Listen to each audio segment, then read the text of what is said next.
What's going on, beautiful family? How are you today? Y'all, Iyanla, our aunt, she's back. And y'all, she talking to the delusional queen in white, LisaRaye McCoy. And I really don't understand why she came back, y'all. I don't. I mean, aren't you the queen bee in your household if you pay all the damn bills? Let's talk.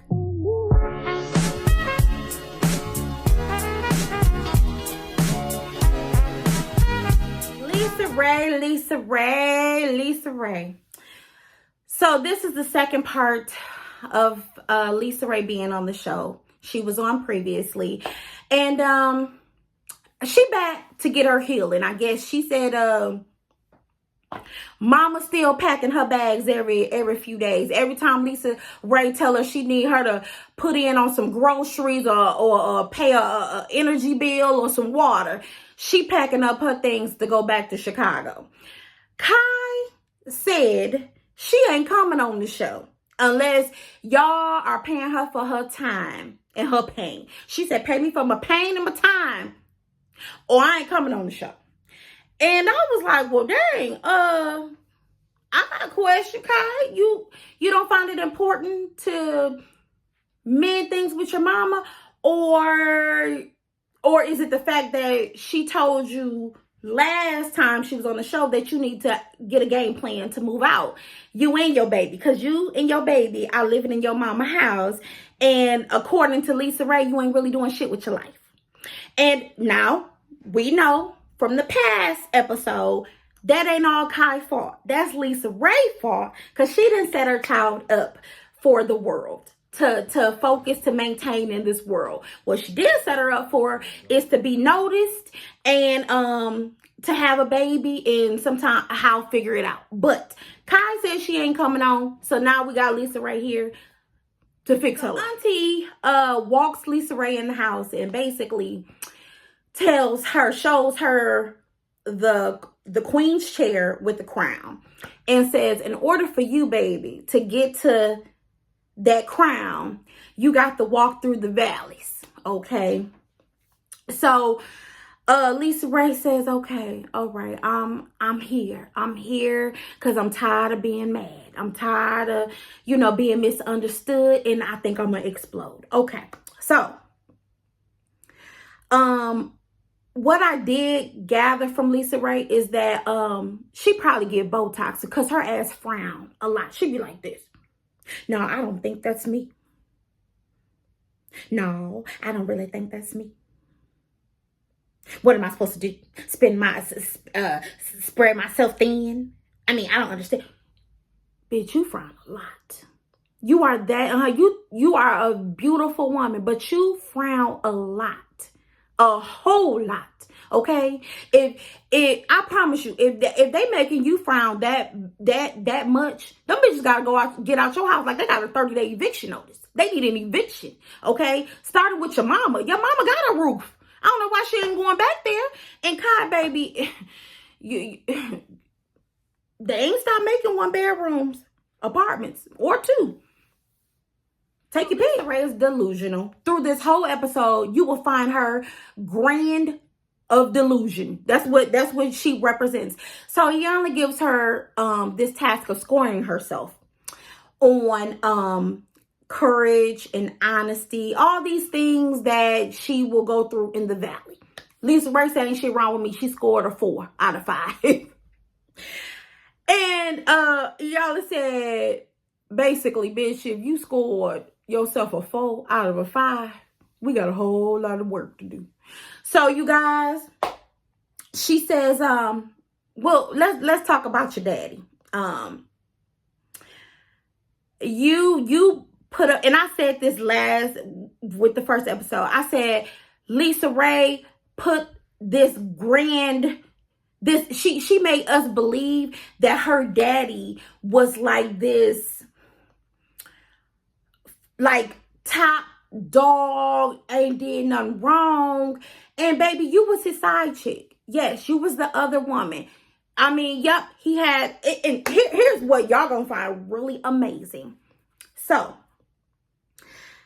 LisaRaye was not mad at the fact that her daddy had a girlfriend on her mama.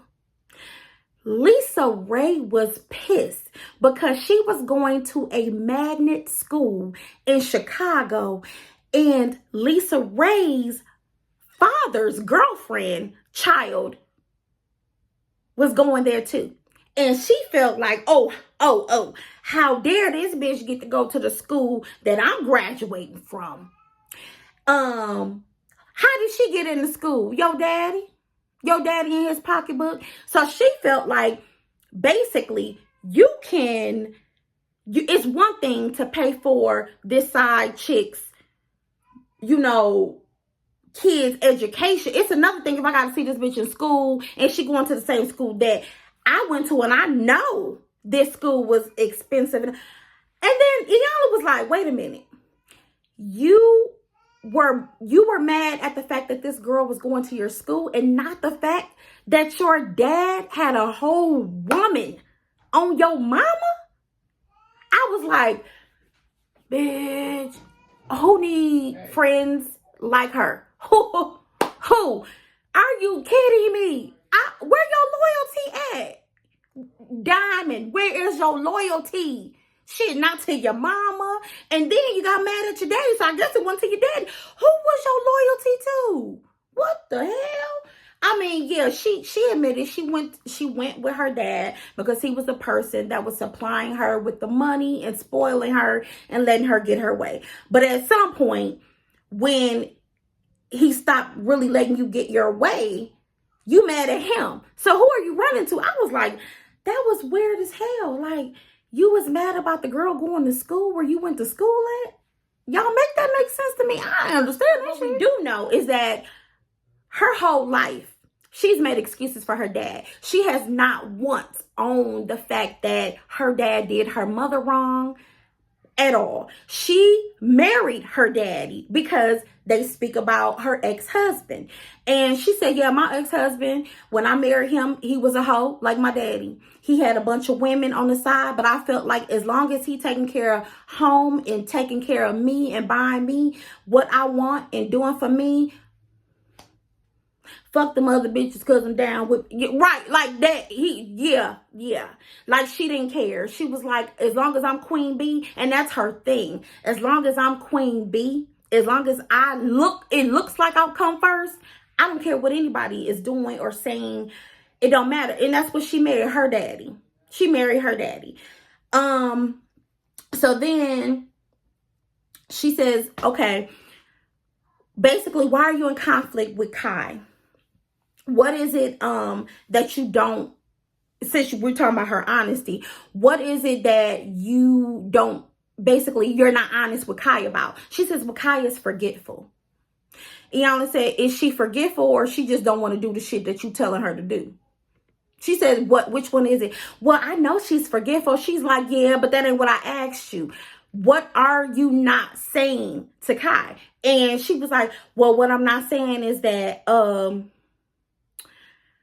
I know that Kai can be forgetful, and that's because she don't want to do the shit.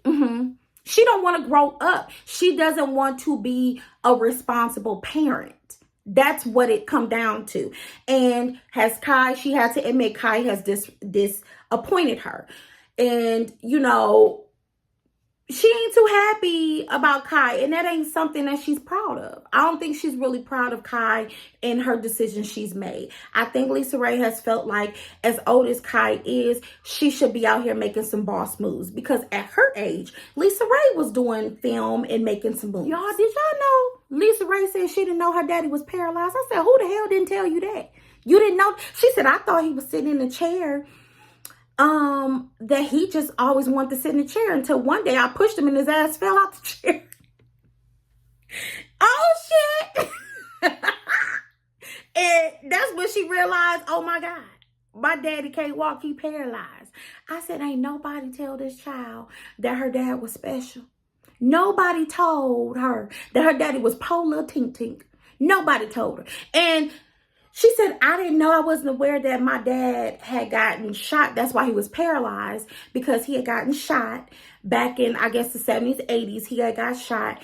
And this is what she knew. She did not know her own daddy was paralyzed. I said, oh, Lord, poor little Ting Ting.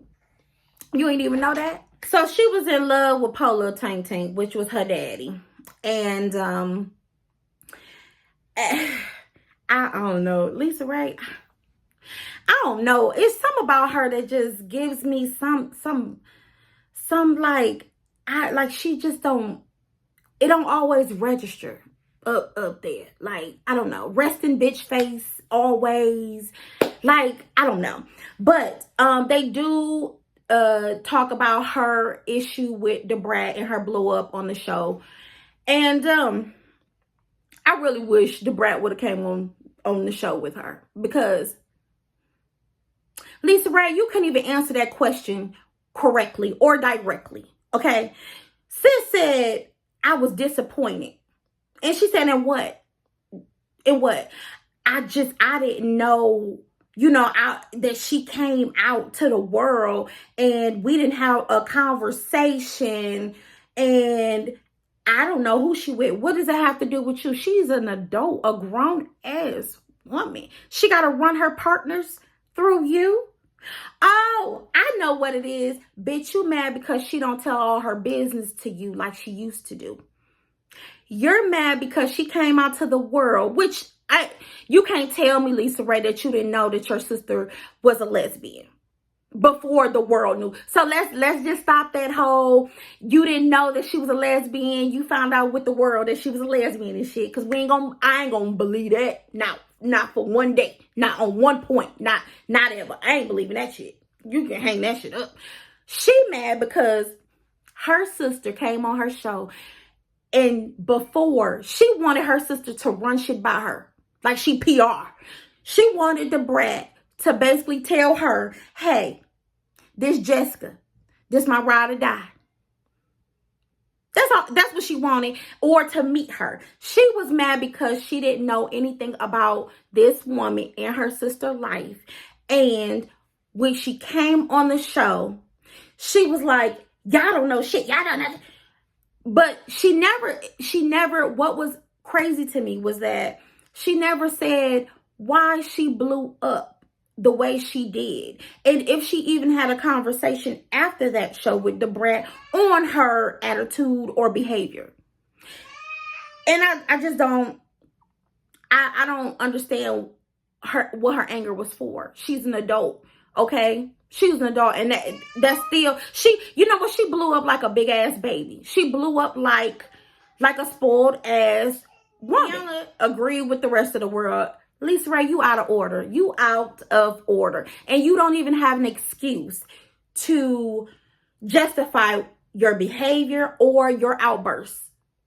And if I was your sister, child, I'd be dealing with you with a long handle spoon from going forward. Because, honey, your blow up on the show, and even now, probably months later, you still can't justify your behavior. You still can't say, I reached out to my sister and this is, to resolve our issue or whatever issue it was at the time. Girl, bye. Moving right along. LisaRaye, Iyanla says you're not present in your heart. Basically, she called you a heartless bitch. Okay, that's just putting it bluntly. She basically said, baby, you so coerced and you thinking, you're always thinking in your head. You don't have a heart. You don't come to people and let them see your heart. And she don't. She got the resting bitch face through the whole episode once again. Just like previously with her mother and her daughter, she was sitting there with the resting bitch face all episode.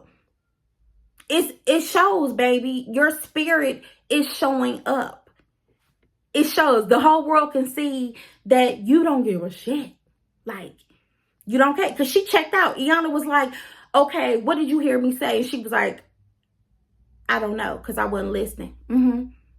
If it doesn't sound good to her, or it doesn't sound like something she can do, she checks out. Because she's not listening. She's not there.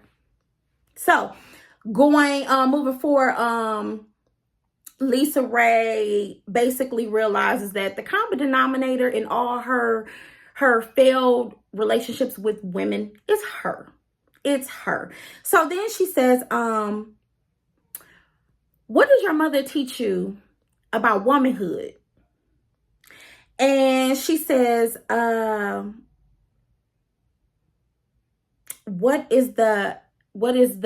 said, what is the opposite of value?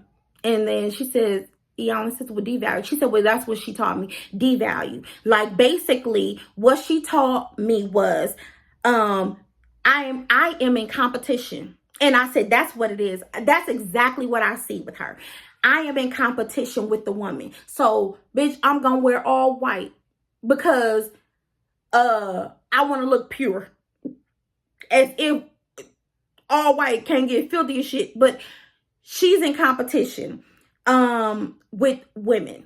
And she knows she's pretty. She's probably been told that her whole life. So she feels like my beauty is one up. So my bank account need to be one up. The man I'm with need to be one up. And I'm like, okay, but look where it's getting you. You're in competition with whom? Who wants to be in competition with you? This is something that I think women need to understand. In order to be in competition with a woman, you got to value something in the woman. Feel me? That's word. That's a word this Sunday. That's a tabernacle word. That is a word. Kojic, that is a word. Okay? Okay? Mighty Baptist up in this mug. In order to be in competition with another woman, you got to see something in that woman that you aspire to be or want or think that you can have. And for her, she looks at her beauty as a one-up. I wish that she didn't, but she looks at herself as one-up. And now ask me about her work, acting and all that, baby. I wouldn't say she's an A actress, more like B or C. Okay, but in her eyes, that she's in competition. Okay, so then she goes back. Iyanla was talking to her about her womanhood and how she should, want people to see her and show up in the world. And she is not realizing that, I guess she had a night's rest. And in her reading, she realized that she has to do the work. And she has to understand that there will be many, many valleys that she will go through in her life. But she has to remain on her throne. She has to see the value in herself and others, basically. So, with Kai, Iyanla says with Kai, when she's back at the house, she says, when Kai is not listening, are you there to guide her, or are you just telling her what to do? And then they showed a playback of her saying, Kai, I love you. And she says, oh, I got what I was doing. And she said, yeah, you basically telling her, I love you. She was like, instead of me saying that, I should have said, Kai, I love you. And I'm trying, or I'm here to support you.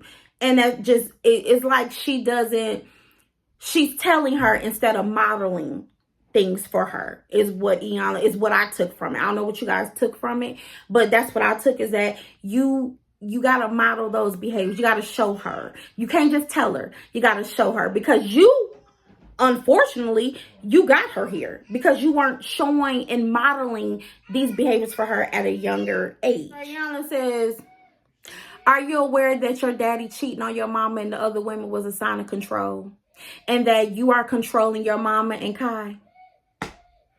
Because nobody prepared Kai for life. So are you realizing that you're controlling? Yes, I am. I said, okay, she got that part together. She then said she is controlling, because her mama says she controls with the money, and Kai says she controls the house. So shit. But I'm like, Kai, you want to control? Get your own house, mortgage, renter, mortgage, get your own shit, and you can control your own things. Okay, Kai? Until then, baby, you got to wash some dishes and mop a floor. So you guys, in the end, Auntie says, are you ready to, get your crown? And she feel like she did the work, y'all. So she's like, I'm ready for my crown. I don't think you're ready. I don't think you ready. I don't. But y'all, she she sits down, she gets a crown, and I'm like, yeah, I don't know. You guys tell me in the comment section, do you think that she was ready to get her crown? I don't see. I just don't think she was ready. I don't. Honestly, because there was so many issues that she still hasn't resolved, like with your sister, Brat, your mother. You know, like I feel like that's why I said I think the whole family should have been on there, because they could have actually put everything to rest and in its proper place. Like, get a game plan. Like, Kai, you need to, you need to move out. You have 6 months to have gainful employment and move out with you and your child. You know what I mean? The Brat, I'm sorry for how I responded, acted, whatever. Mama, let's get a better relationship, and we can have that with you in Chicago and me in Los Angeles, period. Like, you need to, I think it was just some things that still should have been tied up, and this wasn't the episode for that. But you guys, tell me what you thought about LisaRaye and her healing this episode. And yeah, like this video, comment, share, subscribe. If you enjoy my content, please subscribe and hit the bell notification so you won't miss an upload from me. And I'll see you guys next week with another episode of Iyanla Fix My Life.